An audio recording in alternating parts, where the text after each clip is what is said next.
We are in for a treat tonight, mainly because it's not snowing, despite the forecast that is some sort of winter storm, rain, something for tomorrow. So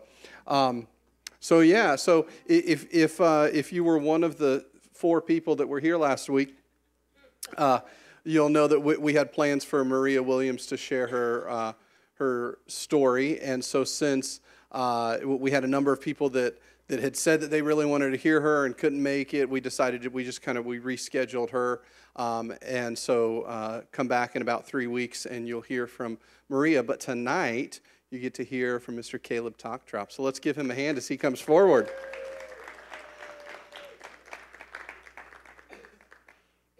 There you go. Yeah, you can applaud for yourself. That's good. That's good. Cool. All right. Well, so thanks for agreeing to be a part of this. Yeah. And, we're really excited.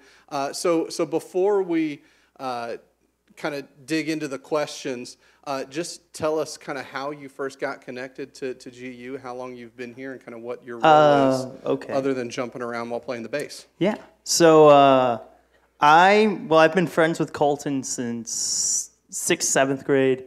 And, Jenna's been coming here forever. And it was just one day in high school, I was like, well, Colton mentioned, he's like, hey, we don't have a bass player in the youth band. And I was like, well, I'm bored. I'm not in marching band or doing anything anymore. So I'll just come to church. And, really didn't know too much about it. But I came in, I met Patrick, I got involved in the youth. And then little do I know, and of course I met Bob. I forgot Bob was the youth leader at the time. Everybody knows Bob. Oh, yeah. But just kept getting involved and doing more things, and before I knew it, I graduated and I was a youth leader, and I'm just getting more involved in the youth band here. I've been here, 5 years now? 5 years, wow. About there. Awesome. Yeah. Well, that's fantastic. So let's kind of dig in and just kind of lay the groundwork. I know that your dad passed away not too long ago, and so I want to talk about that. But tell us just a little bit about kind of your childhood. What role did kind of church and faith play as you were growing up? Kind of nothing. My dad grew up Catholic, and he hated the religion because the nuns were awful to him. He had ADHD growing up, but no one knew that was a thing. So he was always just called stupid in school by the nuns, and he was beat, smacked with rulers. So he didn't really like it. And my mom has always been really weirded out by religion. She just feels like it's a cult. So I really didn't have much other than we were taught the good morals. We celebrated Christmas. We did all that. We went to church maybe once. We were like those Easter Christmas people. That was about it. So until I met Jenna and Colton, I really did not know much about church. Yeah. So tell me about that kind of first introduction to church. How was it that they brought that up to you, and more specifically, what caused you to feel like you needed to be connected? I really just liked the music part. I really liked playing, and Bob was so cool and fun. It was okay, this sounds like something I can do on my Wednesday nights. It was a really fun time, and it just like I said, it just slowly evolved. It was about. I think it was my first church camp when I really realized okay, this isn't just me playing in a worship team and hanging out and playing fun games. This actually means something. Yeah. And so as you got more and more connected to church, and so you're kind of turning over parts of your life. What sort of compromises did you have to make? Maybe some behaviors that you had before that you realized, hey, that's so just what changes did you have to make? My filter was definitely one of the things. I would realize, me and my friends always thought, you're stupid high school boys, so you make all these dumb jokes without thinking about anyone's feelings, and it's you just learn teachings, and you're you really shouldn't say that kind of stuff anymore, and just I don't know. There's a lot of different things that I can think about. Yeah. Did it change the way you kind of viewed people? Yeah, definitely. Giving people more of a chance. Yeah. Thinking about things I've said to other people. Yeah. So let's talk a little bit about your dad. What kind of relationship did you have with him as a kid? An amazing one. My dad was probably I got really blessed by having a really, really awesome dad, because my dad was one of those, I'd be like, hey, Dad, I'm bored, let's do something. He's like, all right, get in the car. Let's go to the park, let's do something.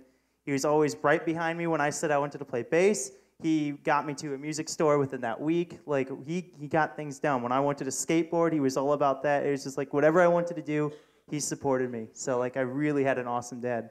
And so kind of the teenage years, did that kind of test the relationship or just kind of Not reinforce? really, because me and my dad also had a lot of the same humor, so we'd always laugh at the same stuff, joke about the same stuff.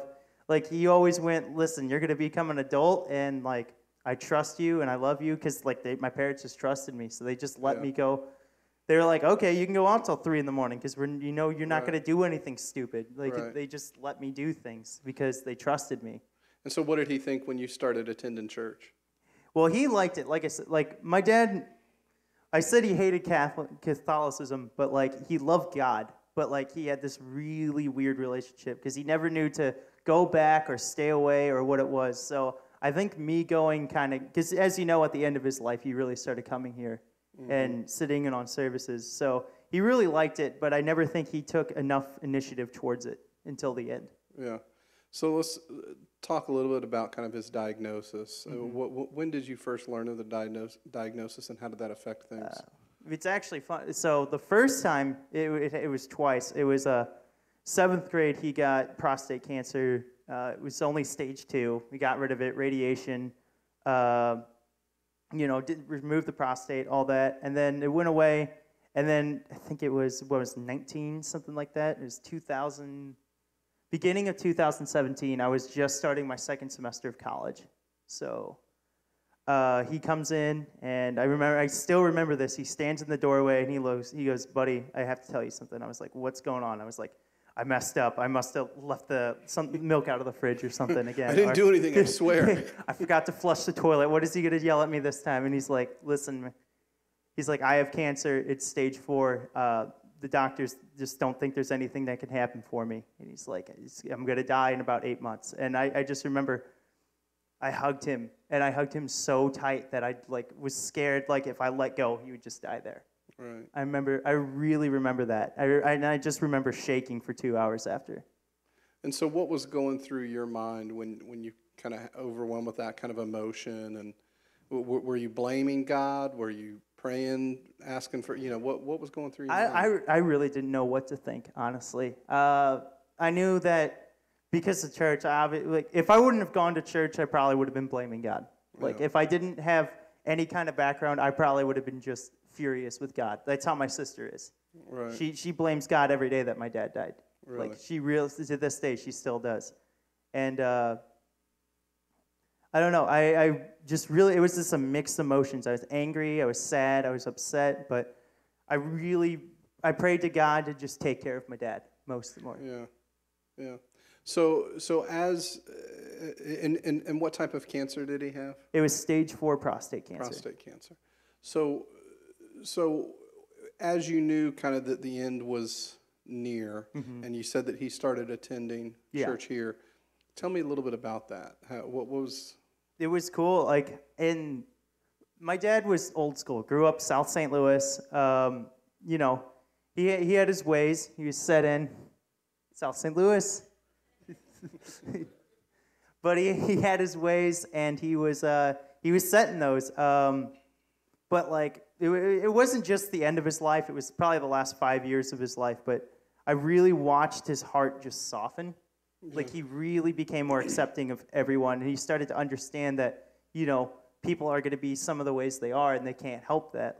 It was really amazing to see, because he would just blame people, call them stupid. But there was after that, it was he really just mellowed out and really became accepting and loving.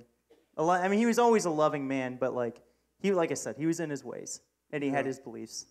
Yeah. So take me through kind of the final couple of weeks leading up to him passing. What was that? It was bad. All of a sudden, he started becoming more delirious. He couldn't see. He could hardly see anymore. Because he had somehow it also affected his blood, which gave him a small stroke in his brain, which caused him to lose vision in his right eye, and then his left eye started going. Couldn't hear. It was getting pretty bad. I knew. I knew about a week before, because he kept falling over. It was another thing. So it was getting pretty bad. Yeah.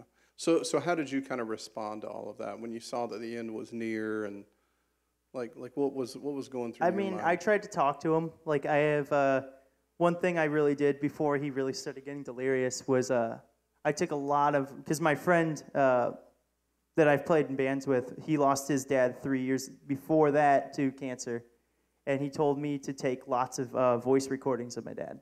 Oh, okay. So I have a bunch of voice recordings on my phone of just him talking, and a bunch of messages, and I just tried to save everything that I could of him. Oh, do you have that backed up to the cloud? Just Oh yeah, it's everywhere. Yeah. So yeah, because I had found a voicemail from my mom that I didn't know that I had, and so I immediately was like, "Oh, Yeah, man, you'll save that. Yeah, you got to figure out how to save that. So how long exactly has it been since he passed?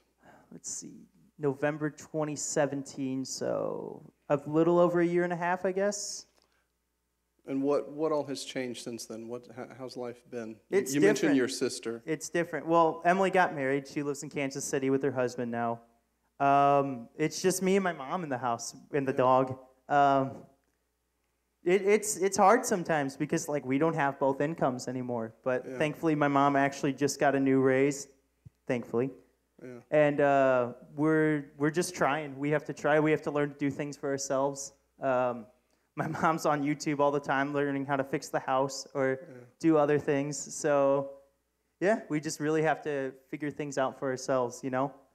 So has your faith deepened, would you say? For a while there, I really didn't know what to think. I was a little angry. Like, I had that background, but I was angry. For a while there, I came to church, and sometimes I just came to church because I was obligated. I had to play at, the worship team, or I'd do something for youth, but like it really didn't feel like I was meant to be here. I was really upset. But then there's some days that I fall in love with it. Like worship is amazing for me because that's where I really feel the spiritualness. Like tell us a little bit about worship. What's worship been to you over the years? Worship's the number one thing that brings me into God. I don't know. There's just something about like when you really get into it and you really play your heart out for God, you just get overwhelmed with something. I don't know if it's the music and it's the whole atmosphere, but like there's just something, I don't know, what's the word I'm looking for? Transcendence? Yeah. There's just something about it that just makes, I don't know, it's just having the instrument in your hand and playing this music with this team of awesome people and just, I don't know. It just becomes so uplifting. Makes God feel close. Yeah, it's hard to explain, honestly. Yeah, and so did you turn to worship as? Yeah, that was about the only thing. That and I just loved the youth. I've always liked the youth. Unfortunately, I had to step down because college just got to be too much. But it has that. Those kids really helped me stay in. I really loved just working with them and making them happy and making them giggle and smile. Yeah, yeah. So looking forward, you kind of look back and see kind of what all's happened in your life. When you look forward, what do you see in the future? I want to complete college. I know that for a fact. I just want a life and a family. I mean, that's really where I see myself. I see myself still here, still playing guitar or bass. Just living life. Just keep teaching my kids what my dad taught me. Yeah. Lots of that kind of stuff. Yeah. What's your favorite worship song? I don't know anymore. There's a couple. I love Reckless Love. I've really been enjoying Build This Life. There's one, and I literally constantly forget the name of it. But like, I love every time we play it, I love it. But I can't remember the name of it for some reason because it always slips my mind. Yeah, that's because you're here and you're. Yeah. Maybe that's. I just get into the bass. So, you do. So, which is in a good way.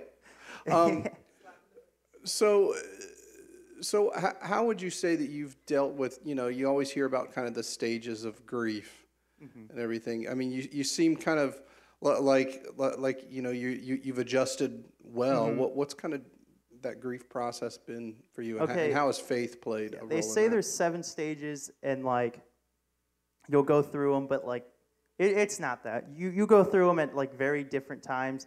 Like I was almost accepting the first night, and then by the end of the week I was angry, and then I jumped over to sad, and then it doesn't just come one after another like they keep saying it's going to happen. Like, I've accepted it and then gone back to angry probably 5 or 6 times. Yeah. So what would you say that your faith has kind of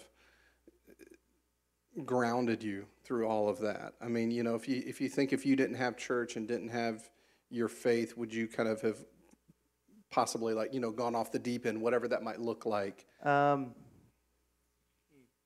don't know. I found other ways to keep myself grounded, thankfully. Before my dad passed away, he talked me into getting into the gym. So, like, working out and all that has always been, like, this huge part of my life for, like, the past, like, 2 years. And, like, it's really kept me grounded. So, and I had a great, amazing group of friends that, like, they've always been there for me from the second, like, he told me they've known. And they were there at the funeral. And they were there the day he died. Some of them were even in the hospital room with me when he passed away. So I really was thankful. But like the church background and my faith really helped. Yeah. So what advice would you give? You know, I mean, I lost my mom last May. You know, my mother-in-law passed away a few years ago. I mean, we've all dealt with loss and that kind of stuff. What advice would you give to somebody that maybe is on the front end of that? Just cherish what you have. Just always remember them for what was good, and like try not to remember the last little bit, because like unfortunately a lot of my memories of my dad right now are just like the last couple months when he was deteriorating, not my dad growing up, unfortunately, because like I see him in my dreams all the time. He'll come in and he'll be like coming home from grocery shopping. And I'll be like, Dad, you're not supposed to be here. You're supposed to be, like, dead or in heaven. And it's like, what are you doing? He's like, what are you talking about? Right. They're so weird, and then he just goes on and he, like, almost fixes something in the house and then, like, you know, doesn't totally get it. But just remember, like, what they did for you. Just remember who they were. Hold them in your heart, because, like, that's all you can really do. Like, everyone's going to grieve differently. Everyone's going to either go into depression or they're going to get angry or something. Just be ready and hold on to that in your heart, and I think that'll at least help you keep level-headed. So, last question. What advice would you give to somebody that maybe kind of has one foot in church and still hasn't quite committed, or still kind of wrestling with, you know, that whole notion that, oh, it's a cult, or oh, it's this, or oh, it's that? Somebody that maybe has some misconceptions, what advice would you give to someone? Just go for it. Like, just jump in. Like, it's so weird to think of, like, the time before church and, like, before I was even there. But it's like there was a time when I was really skeptical of church. And, like, I just jumped right in, and I fell in love with it. It's like, why only be half-warm when you can go full in? Why just kind of try something when you can do something? Opportunity's always waiting. And I've learned that in a lot of things. Yeah, that's awesome. Anything else you want to share? Anything else you want to say? I don't know. Well, I guess there's this one thing about faith that comes up. It was there's this punk singer called Henry Rollins from a band called Black Flag, if anyone's ever heard about him. And he talks about he mentioned, and then this can be used in a lot of aspects. He's like, I worked at a Haagen-Dazs as a manager before I got into Black Flag and we started touring the country. And he's like, I always have to keep up every single thing that I do. He's like, I always have to try and work as hard as I can, because he's like, I know if I fall, what I have to go back to. And I really feel that way. So I have to keep trying and I have to keep working, because I know what I can go back to if I don't keep that up. Yeah. And I really put that to heart. And especially in these past couple of years, I've really taken that to heart. Yeah.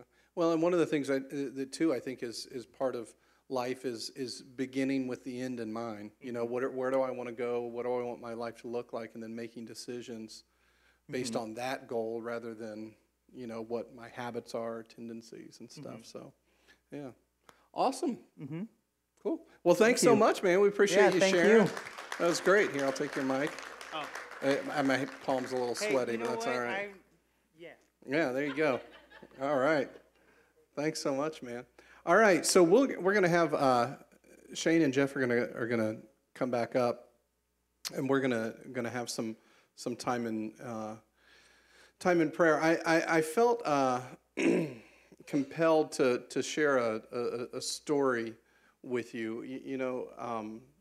When I was thinking about Caleb and just kind of it's amazing to me that he is as stable and mature as he is to have gone through that. I mean, because having been through losing a parent myself, I just know how much that can shake you and can rattle you. And so I just hats off to him. But I feel compelled to kind of to share this one story that in one weird way might kind of go along with this. It might not. I don't know. Sometimes I make these decisions and I'm like, I don't know if this is like God prompting or just me thinking. But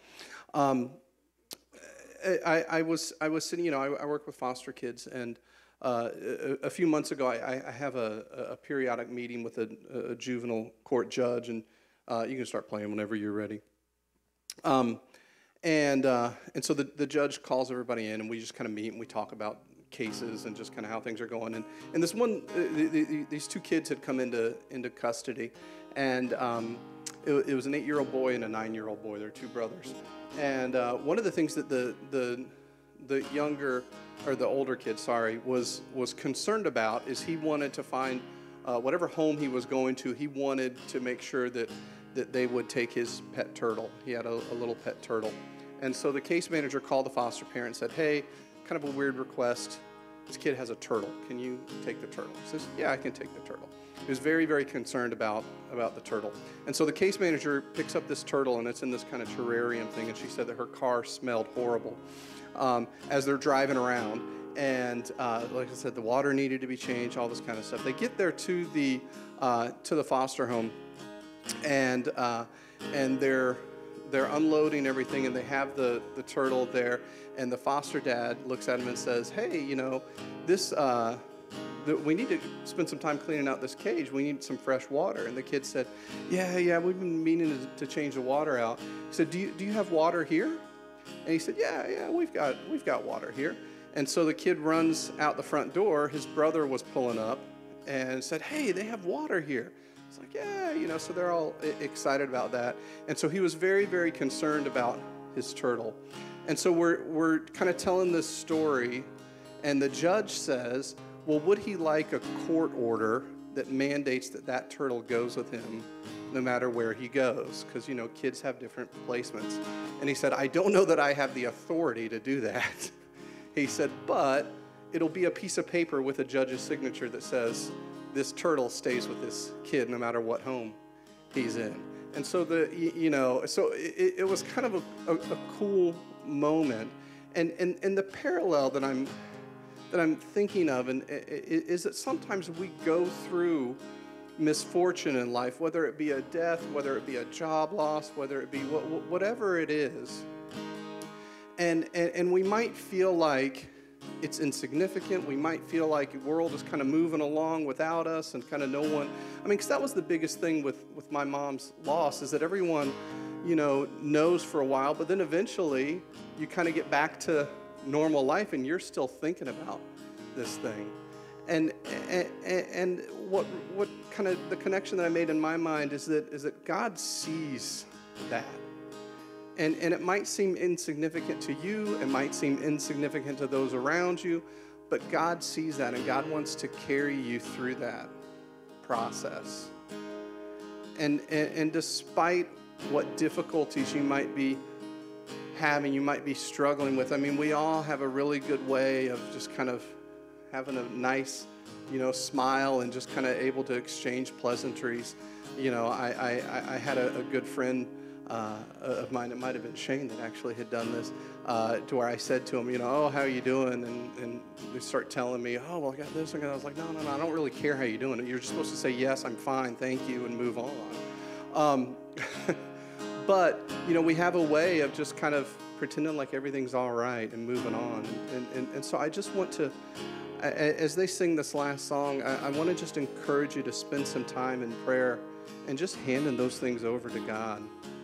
No matter what it is, whether it's the loss of a loved one, whether it's a loved one that's struggling with addiction, whether it's, a relationship that doesn't seem to be going right? Whatever it is, let's take some time, because it's significant to God, and He's watching. He's got His eye on you, no matter the ups and the downs. When no one else is around you, God sees you, and God cares. And so we're going to stand up, and I just want you to spend some time in prayer, and we're going to sing through this last song.